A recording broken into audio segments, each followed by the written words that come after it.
Simon, on est bien ou non ce matin? Pardon? On est bien? Baruch Hashem. Hein? On est bien? On est content? De quoi on est content? Quand tu sais que la joie... Non mais quand tu sais que la joie ne doit pas dépendre de quelque chose. C'est un travail de soi. Parce que si tu attends que tout va bien pour être joyeux, on est mal barré. Alors... Baruch haba, bruchim habaim, bracha ve'atzlacha, qu'Akadosh Baruch Hu soit avec vous. Amen, ken yeh ratzon. Alors, ce matin,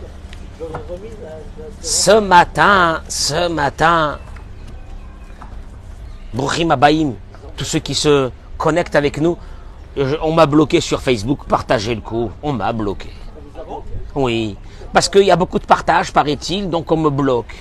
Donc je demande à toutes les personnes qui nous écoutent de partager ce cours de Torah sur le réseau pour que tout le monde puisse écouter ce cours de Torah.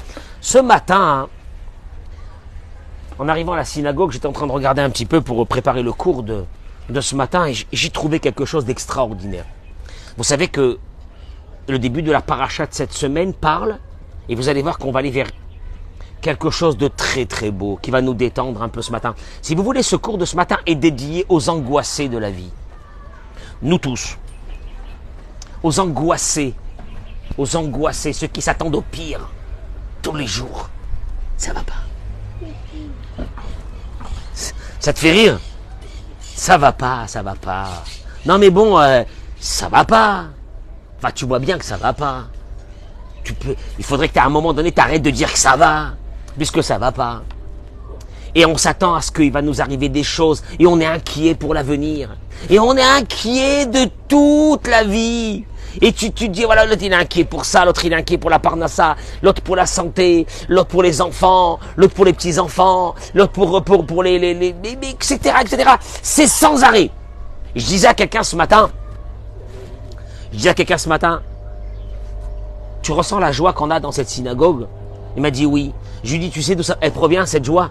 D'une chose, de notre espérance vers Dieu, qu'il est avec nous et qui s'occupe de nous. Et je voudrais vraiment rentrer dans quelque chose d'extraordinaire ce matin. Ça va être un peu plus court que d'habitude, mais c'est pas grave.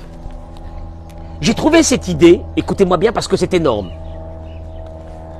La paracha nous ramène donc que Dieu avait demandé à Moïse de faire le recensement du peuple d'Israël. Ah là, ça commence la paracha. On est dans Bamidbar. Et la Torah dit, Pikudehem le Matédan, le compte de la tribu de Dan,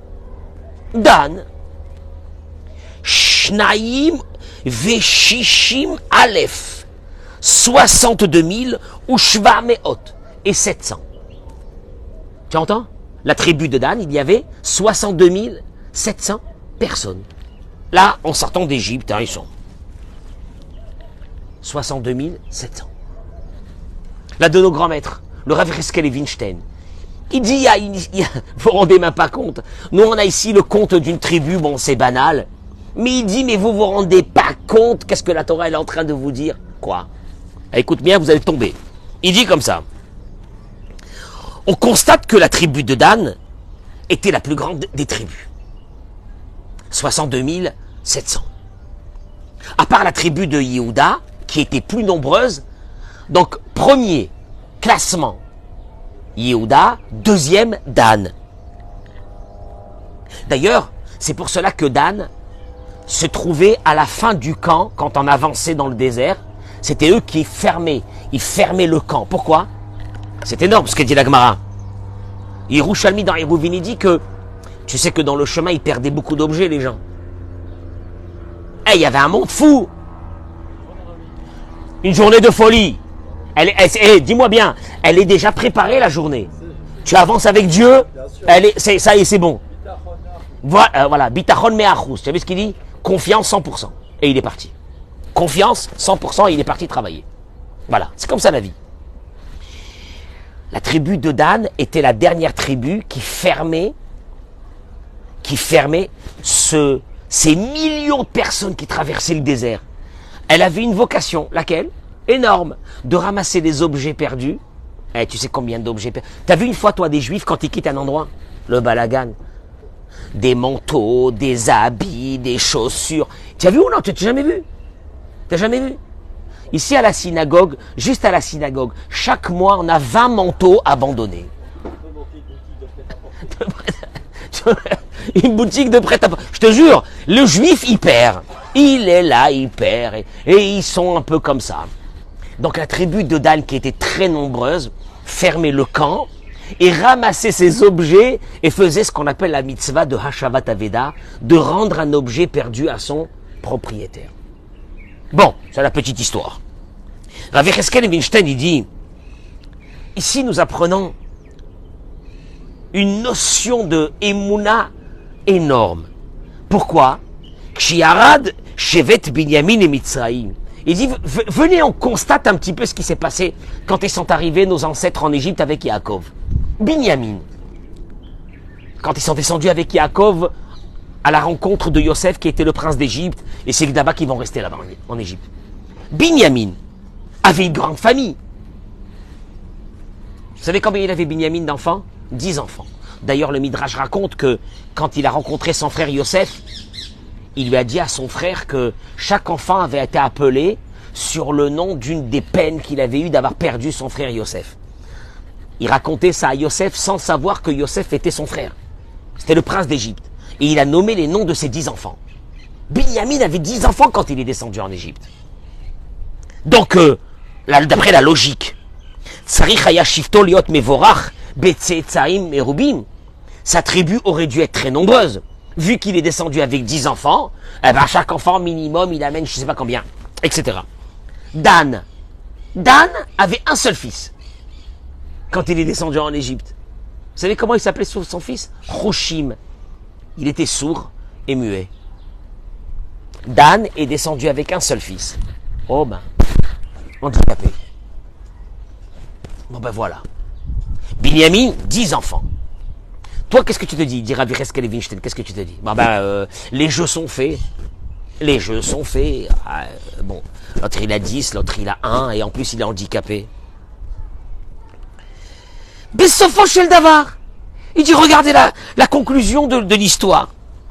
Le contraire est arrivé. Binyamin, 10 enfants il a eu. Donc il devait avoir beaucoup d'enfants et de petits-enfants. Binyamin, dans la paracha de cette semaine, il est écrit que leur tribu était composée de Shloshim vechamisha elef ve'arba meot.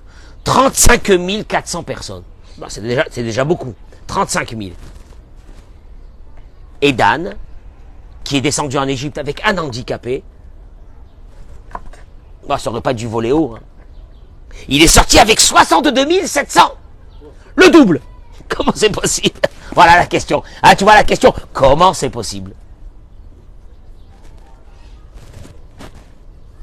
Il dit Rav Yecheskel Winstein, qui a beauté Achrag Bekocho. Il dit, regardez, Arela nous apprenons une chose, que Dieu se trouve avec les gens qui sont faibles. Chez Sami Miftacho Bolevado, qui ont mis sa confiance en lui. Dan, il s'est dit, j'ai eu qu'un seul enfant. En plus, il est sourd-muet.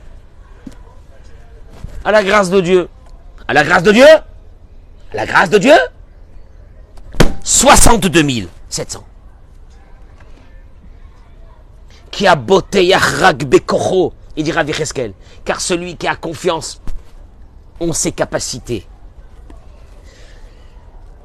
Et que il met dans la nature cette idée que ses capacités vont lui amener de grandes réussites.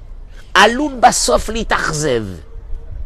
Il peut malheureusement être déçu.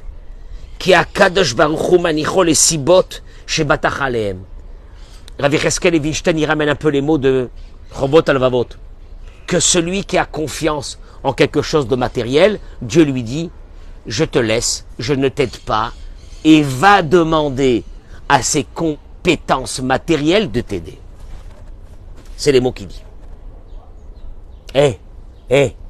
C'est terrible. Parce que t'arrives à une conclusion. Toute ta vie, tu te bats pour avoir des pour avoir des éléments matériels sur quoi te reposer.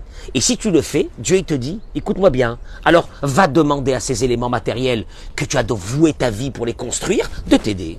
Moi je suis pas là. Dan, il a levé ses yeux vers Dieu, il a dit, ah Dieu, un enfant handicapé, fais ce que tu peux Hachem, moi je peux rien faire. 62 000 personnes sont sorties de lui. Attendez, mais ça c'est pas possible. Binyamin, 10 enfants, 35 400 personnes. La moitié. Il dit, Rabbi Cheskel Vichen, tu crois que c'est des contes qu'on est en train de te raconter? On est en train de te faire passer un message subliminal, d'une intensité énorme. Sûrement que Binyamin s'est dit, Baruch Hashem, j'ai combien? J'ai 10 enfants. Ah, ça va. J'ai sur quoi me reposer. Et Dan, le malheureux, qu'est-ce qu'il a dit? J'ai rien. J'ai rien, j'ai que toi, Dieu. Tu mets ta confiance en Dieu. C'est autre chose. Il dit, et c'est ce qu'on voit dans la vie, que beaucoup de fois, on voit sur des personnes qui nous donnent l'impression que ce sont des gens qui vont réussir dans la vie. Mais sauf au Shel Davar. Et en fin de compte, ils n'ont pas réussi plus que ça. Au Pahamim, la FR. Et des fois, on a devant nous des personnes qu'on dit, ceux-là, ils vont pas... Bon, ça va pas aller loin. Et en fin de compte, ce sont des personnes qui ont marqué l'humanité, qui ont réussi dans des choses fabuleuses.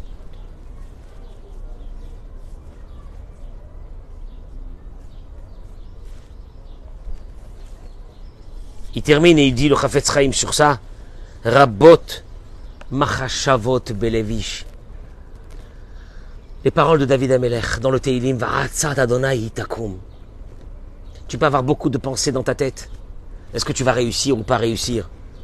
Mais la finalité de ton histoire, de ta vie, elle est dans les mains de qui? De Dieu.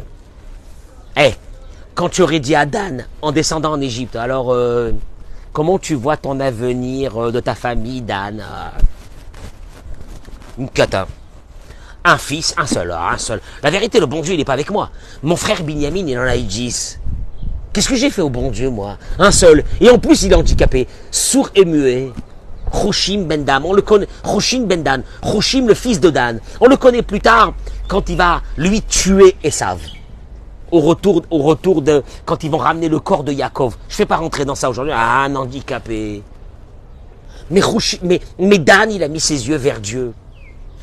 Dan, il a dit, j'ai personne, j'ai qu'un seul fils, il est handicapé. Je sais pas ce que ça va donner, ça, dans ma famille. Dieu dit, écoute-moi bien, si d'aventure, tu décides de miser sur moi, et que sur moi, c'est moi qui m'occupe de toi. Mais alors là, tu vas voir, il y aura des surprises, de grosses surprises. Et comme il dit le Rabbi Cheskel Vichten, beaucoup de personnes qui ont misé sur leur capacité, on a pensé qu'ils allaient arriver très très loin. 40 ans après, on a vu que ça n'a pas donné grand-chose. Ok? Je vais aller vers une idée qui va nous aider à nous, les angoissés perpétuels, de père en fils, les angoissés. Il dit le Rav Igal Cohen dans son livre, il dit, l'angoisse que Dieu a créée en nous, il est ovaté nous. D'avoir peur, d'être angoissé, c'est pour notre bien. Dieu l'a créé pour notre bien. Je veux dire qu'un être humain, heureusement qu'il a de l'angoisse et de la peur. Pourquoi? Parce que si on n'avait pas ça, on aurait pu s'approcher de choses très dangereuses dans la vie. D'ailleurs, malheureusement, il y a des personnes qui n'ont pas tellement cette peur. Et ils sont constamment dans des jeux de la roulette russe. Et leur vie s'arrête. Il y a des personnes qui n'ont pas peur. Tu les vois slalom en moto, tu te dis c'est pas possible. C'est pas possible. Malheureusement, ce sont des personnes qui n'ont pas peur. Il te dit, c'est pas bon de ne pas avoir peur. Dieu a mis la peur qui va te permettre de te protéger de beaucoup de dangers. Il n'y a aucun problème.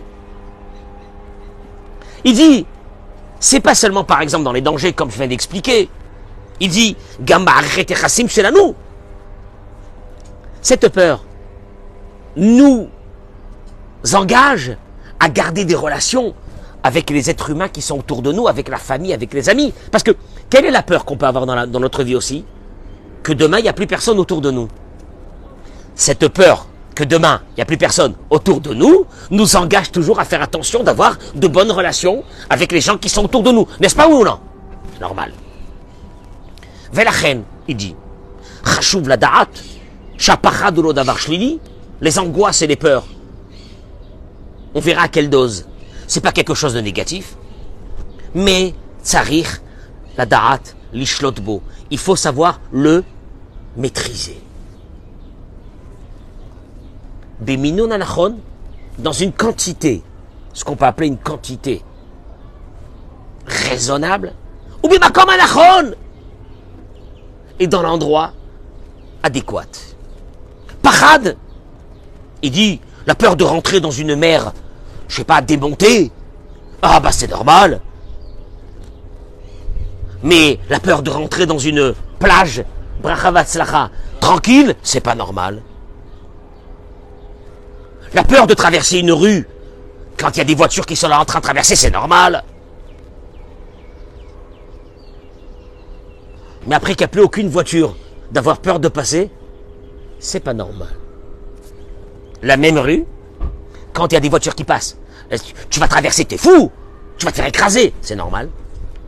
Mais d'avoir peur dans cette même rue, dans ce même passage, quand il n'y a pas de voiture, c'est pas normal. Donc tu vois que d'avoir peur dans le même endroit, il y a des fois que c'est normal, et il y a des fois que c'est pas normal. Tu me suis? D'avoir peur devant une plage démontée un jour de tempête, c'est normal. D'avoir peur dans une plage qui est complètement calme, de ne pas pouvoir mettre son pied à l'intérieur de l'eau, c'est pas normal. Donc tu vois bien que la même plage, une peur, une angoisse, sans une raison logique, vient, d'où ça vient? Parce que des fois des gens ils te disent, pourquoi t'as peur? Pourquoi t'as peur? Pourquoi t'es angoissé? Noveya, ça provient, partagez-moi ce cours, Mitsurat Rashiva chez Enanechona. Ça provient d'une forme de pensée qui est anormale. C'est dur de dire ça à des gens angoissés. Tu sais que ton angoisse provient d'une forme de pensée complètement, comment il appelle? Enanechona, qui n'est pas une pensée normale. Qu'est-ce que ça veut dire? Il dit, une personne qui a des angoisses,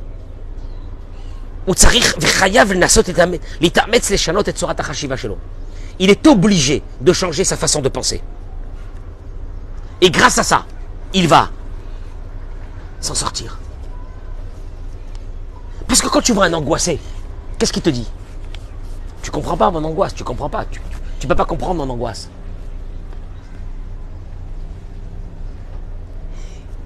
Il faudra qu'il comprenne une chose, l'angoissé. D'où lui provient cette angoisse? Ce qui va expliquer le Rav. Yeshev del Gadol, ben pachad le charada.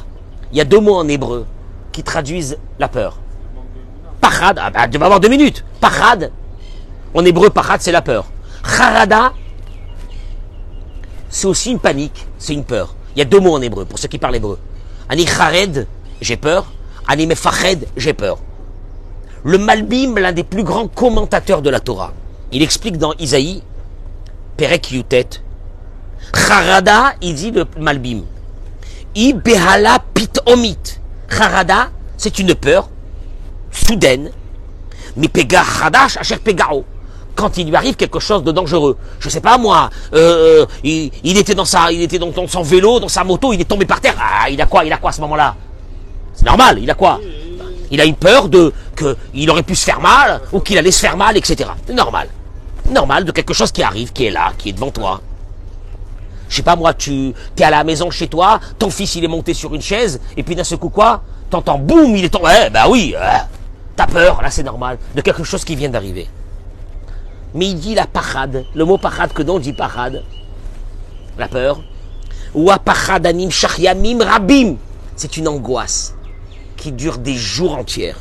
Mais etzem she'eino neged einav, d'une menace qui n'est pas devant lui. Vafilu en bo mamash, et peut-être que dans cette menace, il n'y a rien de vrai. Chez Nidmelo, il a l'impression que c'est quelque chose de mal qui va lui arriver. Demande-lui sur quoi tu es. La majeure partie des angoissés, demande-leur sur quoi tu es angoissé. Je sais pas. Quelque chose qui va arriver. Je sais pas, non, je sais pas, j'ai peur. J'ai peur, je suis angoissé. C'est en train de nous ranger notre vie. On n'a pas un jour de joie, de détente. Parce qu'on s'attend au pire. Mais le pire, il n'est pas là. Je sais pas. J'ai l'impression. J'ai comme l'impression. Je répète. Harada, il dit le Malbim, c'est une peur réelle. Une peur réelle. Je sais pas moi, ton fils, il s'approche du feu. C'est, c'est normal, t'as peur. C'est une peur réelle. On appelle ça en hébreu Harada. Parade, c'est quoi? C'est une peur qui peut durer des jours et tu sais pas de quoi. Ben, le Malbim, il y a des centaines d'années, il avait déjà analysé l'angoissé sur des choses que peut-être il n'existe même pas. Ah non. Parce que quand tu dis ça l'angoissé, ça le vexe. Mais non, il te dit, mais non, mais qu'est-ce que tu dis que ça n'existe pas? Mais ça existe. Tu me suis ou non? Apachadeno amiti, il dit le Rav. En fin de compte, le mot angoisse, c'est une chose qui n'est pas réelle. Kulodimion vekazav. C'est une illusion. Il y a beaucoup d'angoissés qui vont m'en vouloir ce matin. Mais il est fou, qu'est-ce qu'il raconte? Mais il ne sait pas ce qu'il dit. Heureusement que je suis angoissé. Je ne pourrais pas ne pas être angoissé. En étant angoissé, j'ai l'impression de maîtriser ma situation. Tu suis ou non? Maintenant, sur quoi tu es angoissé réellement? Bah, sur l'avenir. L'avenir, elle est là? Non. Pourquoi tu t'attends au pire dans l'avenir? Et peut-être il y a quelque chose d'extraordinaire qui va t'arriver dans l'avenir. Je fais mourir d'angoisse. Les enfants, ils vont à l'école, on meurt d'angoisse. Pourquoi? Tes enfants, ça fait des années qu'ils reviennent en bonne santé de l'école et qui te saoulent tous les soirs. Pourquoi tu es angoissé quand ils vont à l'école? Je sais pas, j'arrive pas à me contrôler, c'est un truc. J'ai comme un pressentiment. Là, le mec, il est devenu un devin. J'ai un pressentiment. Au fait, c'est pour cacher une maladie qui s'appelle comment? L'angoisse. Achat atasminim. Alors, écoutez-moi bien parce que je vais quand même donner quelque chose, une indication qui devrait encourager les angoissés à arrêter. Achat atasminim anigramim ketotsa mecharada. Mais là, on parle pas de gens qui ont des vrais problèmes, on parle de gens qui sont angoissés comme ça, c'est leur nature d'être angoissés. Je vais t'expliquer. La majeure partie de nos angoisses, c'est sur l'avenir. On l'a prédit dans notre tête qu'elle sera dramatique. Et l'angoissé ne lui dit pas, l'angoissé. Mais Bezrat Hashem, si Dieu veut, l'avenir va être top. Ça l'embête. Il veut pas de ça, lui. Lui, il veut passer sa journée dans l'angoisse. Et le soir, avant de dormir. Alors là, les angoisses, ils montent encore plus. Ah, il lui faut un quart d'exomie. Et des fois 2 quarts d'exomie. Et toute sa vie, il a attendu les catastrophes qui vont arriver, et qui vont marcher, mais ils ne sont pas arrivés.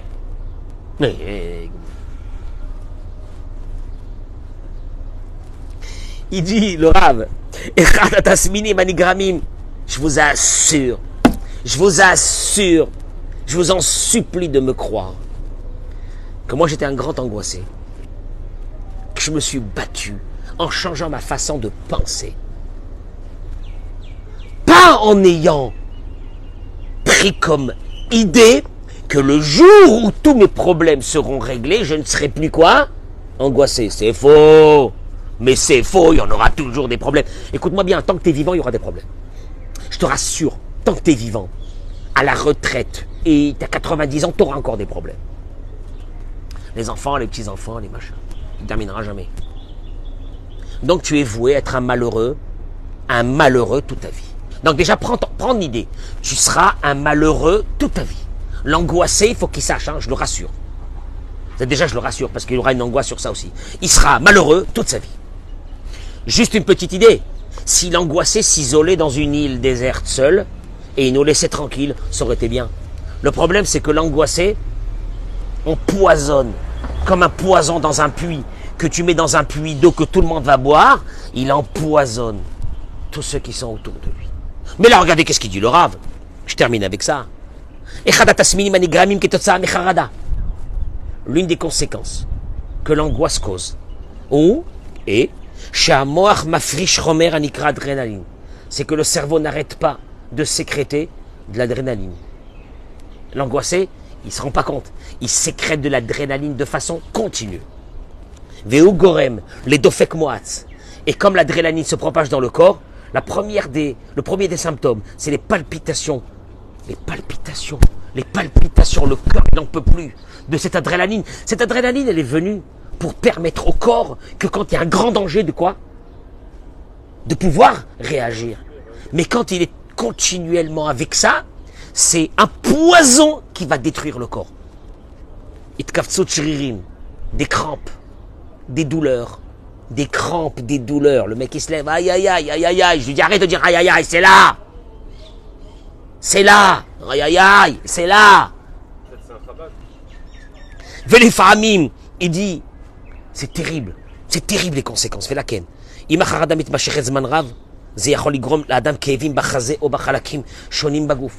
ce qui va sentir des pressions au niveau de, comment on appelle ici, la poitrine.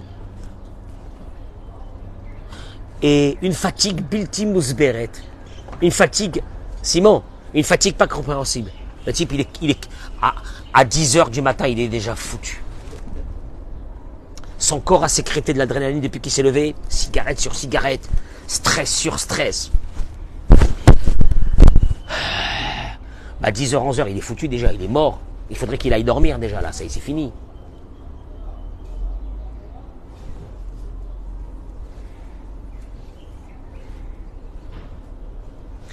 Ces angoissés, il dit le Rav, essaye de contrôler cette angoisse en essayant de se dire que sur les choses qui sont angoissées, en fin de compte, il ne faut pas qu'ils s'angoissent.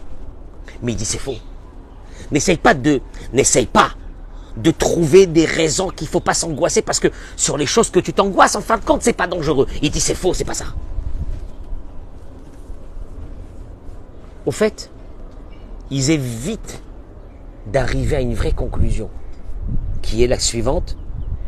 Ils n'ont aucune raison d'être angoissés. Je répète. Tu te lèves le matin, tu as une angoisse. Tu es en train de te dire, bon, en fin de compte, si Dieu veut, ça ne va pas se passer aussi mal que je pense. Moi, je l'arrête à ce monsieur, je lui dis, écoute-moi bien, tu es en train de dire des bêtises. Pourquoi? Dis-toi, il n'y a aucune raison d'être angoissé. Non, je peux pas, ça. Mais je suis obligé d'être angoissé, je ne peux pas être angoissé. Tu te rends compte? Si je m'angoisse pas, je vais être angoissé de ne pas m'angoisser, encore plus. C'est de la folie. Maintenant, vous allez me dire, mais non, mais c'est pas vrai tout ça. Je peux te poser une question? Il y a deux personnes qui vont rentrer à la synagogue. Une angoissée, une pas angoissée. Pourquoi? Les deux, c'est des angoisses sur l'avenir. Et oui, c'est sur l'avenir. Mes enfants, qu'est-ce qu'ils vont devenir? Mais ça, qu'est-ce qu'ils vont devenir? Mon travail. Tout le monde a les mêmes angoisses. Pourquoi la synagogue n'est pas composée de à moitié de dépressifs et à moitié de joyeux? Minimum, je dis bien minimum, équitablement. Pourquoi? Parce qu'il y a des personnes qui arrivent à contrôler cette idée de l'angoisse. Pas que chaque angoisse, non, si Dieu veut, ça va bien se passer. Ça, c'est pas un contrôle, ça. Parce que tu resteras toujours dans l'angoisse. Parce qu'il y aura toujours sur quoi t'angoisser. En vérité, l'histoire ne provient pas d'ici. Pourquoi l'angoissé est angoissé? Qu'est-ce que ça veut dire sa nature? Ça, il veut. Il se sent bien. Il se sent bien dans l'angoisse. Il se sent bien. Pourquoi il se sent bien dans l'angoisse? Et pourquoi il y a l'autre que... Non mais pourquoi il y a l'autre il est content? C'est habitué à l'angoisse. S'auto-stress. Ça leur manque l'angoisse. Je termine par une chose. Mais non, mais nous laissons pas comme ça. C'est quoi la réponse? Je peux donner une réponse? Béhémet. Pour moi, c'est la réponse. Que tu sois religieux, pas religieux, moins religieux, c'est la réponse. Partagez ce cours.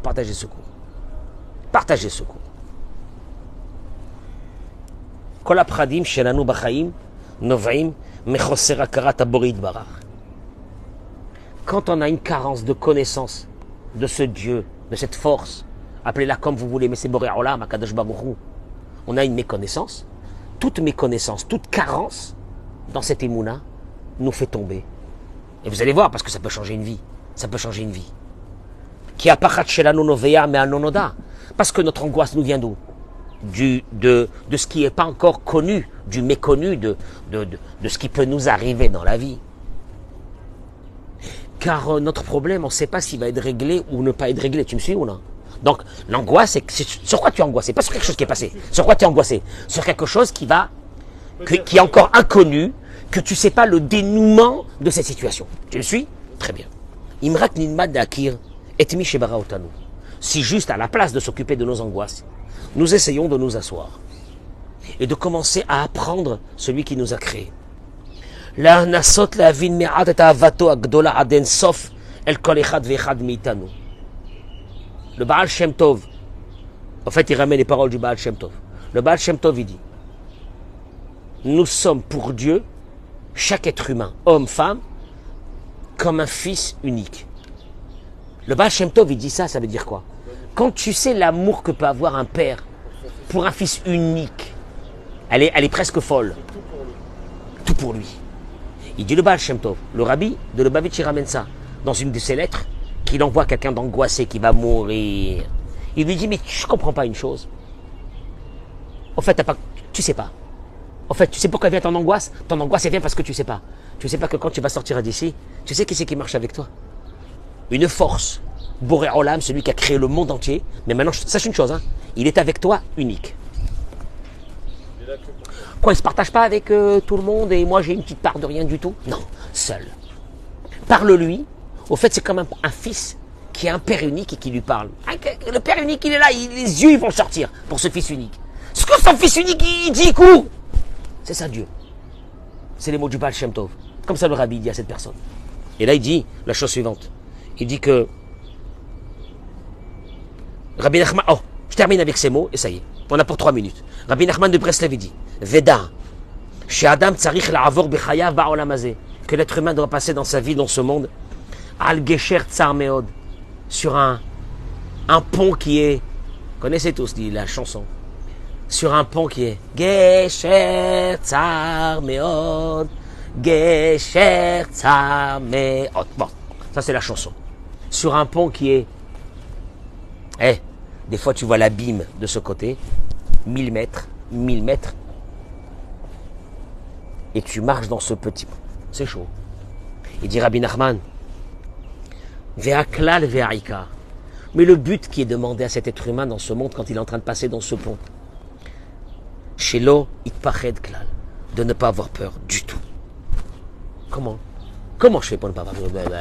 Oh Simon, précipice, 1000 mètres de ce côté, 1000 mètres de ce côté. Celui qui tombe, on n'en a pas besoin d'aller le chercher.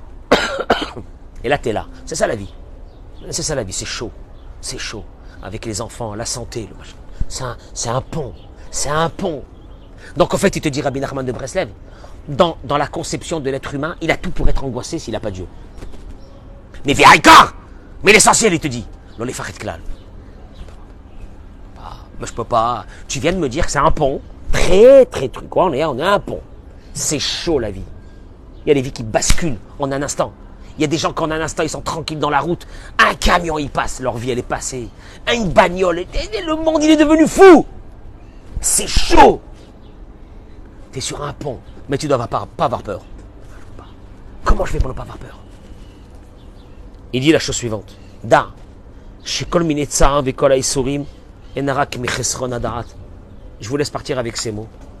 Que toutes les souffrances de notre vie, les angoisses de notre vie, c'est Michoser Adaat. Michoser Adaat. Par manque de connaissance, de sagesse, de connaissance que Dieu s'occupe de toi. Ouais, non, c'est que ça. C'est que ça. Écoute-moi bien, tu vas faire le tour de ta vie et tu vas revenir à la fin dans ça. Et malheureusement, beaucoup de gens qui toute leur vie se sont battus pour ne pas arriver à cette idée. Le jour où ils ont eu des gros pépins que les médecins ils ont dit il faut beaucoup de prières. Le mec il a changé, Il a changé, c'est bien prié. Il faut beaucoup de prières. Donc tu vois bien, qu'en fin de compte, on va retourner tous à ça. Il termine avec ces mots. Ki mishesh lo da'at. Car celui qui a cette perception de la vie que Dieu est avec lui. Et que Yodea, il sait. Shakol be'ashgacha me'Hashem yitbarach. Akol. Tu vas prendre ta bagnole, elle va marcher, elle va pas marcher. Elle va s'allumer, pas s'allumer. C'est Dieu qui l'a décidé. En lo shum isurim. Cette personne qui vit avec cette perception n'a pas de souffrance dans sa vie. Quelle souffrance? Il n'a pas de souffrance. Il a des souffrances. Non. Toutes les souffrances qu'il a, elles prennent une autre intensité. Les angoisses qu'il avait, il n'y en a plus. Pourquoi? Tu sais bien que l'échéance, c'est dans 3 mois. 3 mois de quoi? 3 mois de Dieu. C'est à Dieu, il faut le dire, pas à moi. Moi, j'ai rien à faire. C'est 3 mois à lui, c'est pas à moi. Les angoisses, ils s'enlèvent. Ki Hashem Natan, Hashem Nakarda, Afapish Yeshisurim, il dit Rabbi Nachman, il termine. Chez Bechach Margishimotam. C'est vrai qu'il y a des fois des épreuves. On ressent la douleur de l'épreuve. Vadaï qu'on ressent la douleur de l'épreuve. Vadaï. Afapiken. Aïsurim Kalim Meod. Venochim Litkabel. Be'et Sheyodea Beda'at Baruch. Shakol Be'ashgacha. Mais quel goût a une épreuve qui est dure? Chez une personne qui dit à la fin de l'épreuve, c'est ce que Dieu a voulu. Vezele Tova. Ou l'autre qui dit c'est horrible. Le sort s'est acharné sur moi. Je suis seul. Je vais me venger. J'ai la haine. Et l'autre qui dit la ronde c'est dur. Ah c'est dur. Ce que tu as voulu et c'était pour le bien. Le reste ne m'intéresse pas. Il termine Rabbi Nachman et dit Veikaratzar ma'isurim. Et tous ceux qui souffrent de leurs épreuves, l'essentiel de leur souffrance n'est pas l'épreuve. Bon. Ou mechamat shenot li mimeno da'at. C'est parce qu'on lui a enlevé à ce moment-là ce da'at, cette sagesse, cette connaissance divine que c'est Dieu qui s'occupe de tout. Donc comme il n'a pas ça, l'intensité de son épreuve va devenir chaque fois horrible. Horrible, horrible, horrible. Le sort, il s'acharne sur moi, c'est de la faute de l'autre, je vais le tuer, je vais aller me venger, je vais lui montrer, il m'a mis l'œil, il m'a fait ça. Enfin, le mec, il est là en train de s'éparpiller partout, il devient fou. Alors que l'autre, qu'est-ce qu'il dit? Ça fait mal. Mais qui suis-je dans ce monde pour savoir ce que tu veux, Hachem? Et je sais combien tu m'aimes, je suis ton fils unique. Ah, tu peux me faire du mal? Non. Alors, mais Tova. Je sais qu'un papa qui a un fils unique, qu'est-ce qu'il veut lui faire? Bien. Il dit Rabbi Nachman, l'essentiel de la souffrance, du stress de notre vie, c'est pas l'épreuve. C'est quand on t'a enlevé cette idée et que tu restes avec l'épreuve et tu te détruis et tu détruis tous ceux qui sont autour de toi à cause de cette épreuve.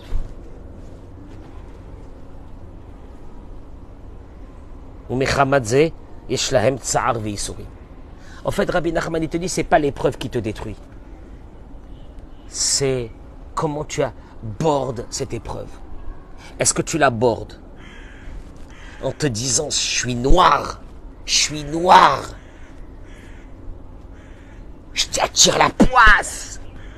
C'est de la... Et puis tu cherches les responsables. Ah, puis c'est ta femme, ton mari. Tu me portes la poisse. Portable, c'est des mots pourris qui veulent rien dire. Ou bien tu dis, j'ai le darat sur moi, Kadosh Baruch Hu, je t'en supplie. Fasse que ce darat, cette sagesse, elle reste toujours en moi. Parce que si elle reste là, il te dit, l'essentiel de la souffrance a disparu. Ça fait mal, mais c'est pas l'épreuve qui te détruit. C'est comment tu abordes l'épreuve. Tout ça est venu d'une idée de la paracha de cette semaine. Que Dan, quand il est descendu avec son fils handicapé en Égypte, qu'est-ce qu'il s'est dit? Khlet, ma vie. Il va ressortir lui avec une des plus grandes tribus d'Égypte. Kadosh Baruch Hu dit, il a mis sur moi son espérance. Je vais l'aider. Et c'est un combat de chaque instant. Tu sais quoi, ma parole? Tu vas sortir d'ici, c'est un combat qui va commencer tout de suite. Le combat de la journée, c'est est-ce que tu vas avoir le darat ou tu vas le perdre? Le darat ou tu vas le perdre? Et sache une chose, si tu restes connecté à ce darat, attends-toi à des signaux de Dieu, de satisfaction qui te dit qu'il t'aime et qui va t'envoyer une aide extraordinaire dans ce que tu vas faire dans ta vie aujourd'hui. Je vous souhaite une journée extraordinaire. Amen, Kani Ratson. Bracha ve'atzlacha toda rabba.